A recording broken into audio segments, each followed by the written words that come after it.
Coaches, Coach Simpson, welcome back to my YouTube channel. If you like what you see, I've got a ton of resources available to go more in depth on subjects like this on the website, fbcoachsimpson.com. You can reach out to me with more questions, fbcoachsimpson@gmail.com. Today I'm going to talk about really kind of flipping over the offensive side of the ball, or defensive side of the ball. The question I want to put up here, or really the statement I want to make, are these are things as an offensive coordinator that I hate going against. These are things I really don't like. A lot of times as defensive coordinators, there are things that we want to do, and I've been a defensive coordinator before, that don't really get inside of this box, or they're maybe not prioritized the same way as the things I'm going to talk about today. And usually as an offensive coordinator, I like when teams don't organize it this way because we're going to have more success. The teams we have typically had a hard time with do these things really, really well. Okay, first of all, I need to learn to spell tacklers there. Okay, so here's the things that we try to stress with our defense because we know we hate it so much on the offensive side of the ball. The first thing we try to do is make sure our kids are fundamentally as good as we can get them. Okay, I say that because it's impossible to be 100% perfect fundamentally. Some kids you give too much to and they move too slowly. And so you have to find what your kids can do very well, prioritize that. So let's pick defensive line, for instance. Okay, we try to teach each one of our kids how to read blocks. And we spend a ton of time doing that because it's going to make them effective. We also know that our fallback will always be stunning them into a gap and giving them a more simple key. Because fundamentally, great defensive linemen can two gap. I don't always live in that world. So, all right, maybe our fundamentally great team can do one gap, but they understand how to read blocks, how to read pulls, or how to read a base block, or whatever it is. Same thing with defensive backs. We want to be fundamentally great. We'd love to run multiple looks, which I'm going to get to down here, but sometimes we have to sacrifice this to be really good at that. Okay, so to me, we will spend 80% of our time here with our defense when we structure a practice. Okay, before we can do any of these other things, actually these last two, we're going to spend about 80% of our time here. I separated this one out, although I think it could fit in the same category. Great tacklers. That's the number one thing on defense. Teach your kids how to tackle. I'm a huge fan of Atavist tackling. I'm actually certified through them. If you'd like more information about them, you can probably just look them up or reach out to me and I'll give you, whatever I've got.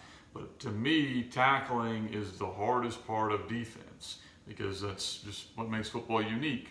We spend a ton of our time working on leverage drills, how to fit together, and we've gone away from a whole lot of one-on-one tackling and started working a whole lot of two-on-one tackling. Two guys tackling one guy, okay, or even three guys tackling one guy, because most tackles that we have seen missed involve the tracking process, involve the leverage process. You don't even get in position to make a tackle. Okay, then we'll spend a little bit of time once we're able to get through quarantine and stuff, okay, and through all the different things, we actually touch each other. We'll spend a lot of time on, okay, we've now learned how to track and how to fit and how to do all this stuff together. Now the actual tackling part of how we're going to wrap and hold and squeeze. And so we'll spend a lot of time on these two periods. Every day they're going to get the majority of the time of what we do, okay?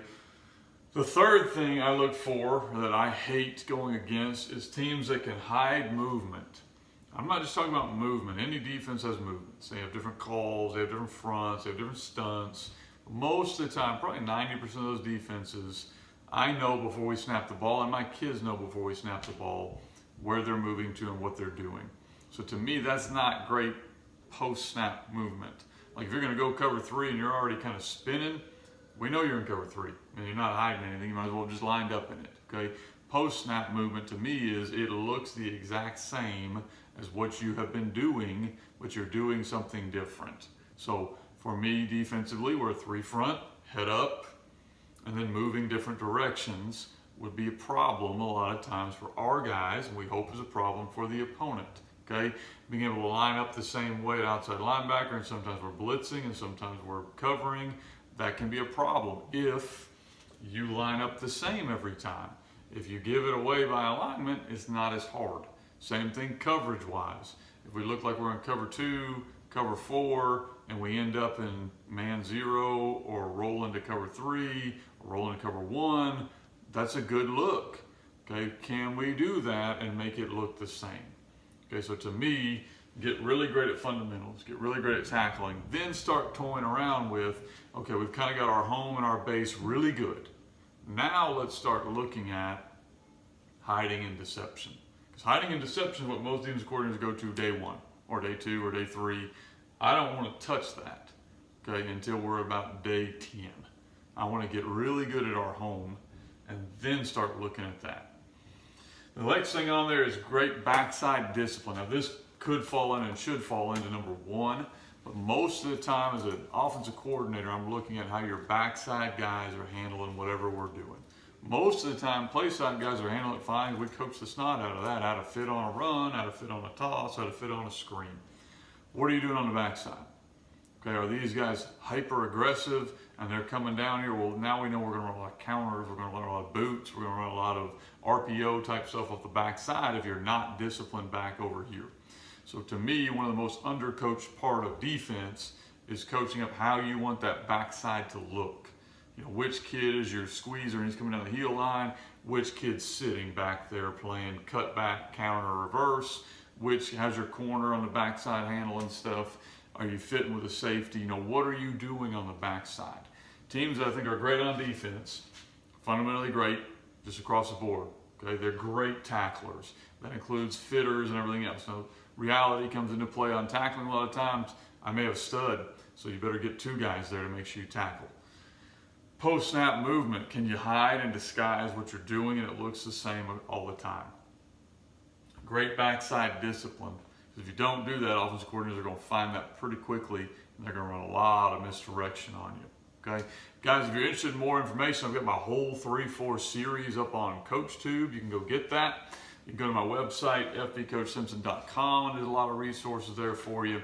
If you're wanting offensive stuff, you can see I've got my shirt on. I'm pretty proud of it. I've also put out my playbook. I just sold my 1,000th copy of the Gun T RPO playbook. If you're interested in it, it's on Amazon. Just look it up, or you can go to my website and there's a link on there. I've got a couple other books that are out as well that I'm excited about, and those are available through my website, fbcoachsimpson.com. I appreciate you guys paying attention. If you don't mind, would you like the video here at the bottom, and then you can subscribe to my channel. Thank you.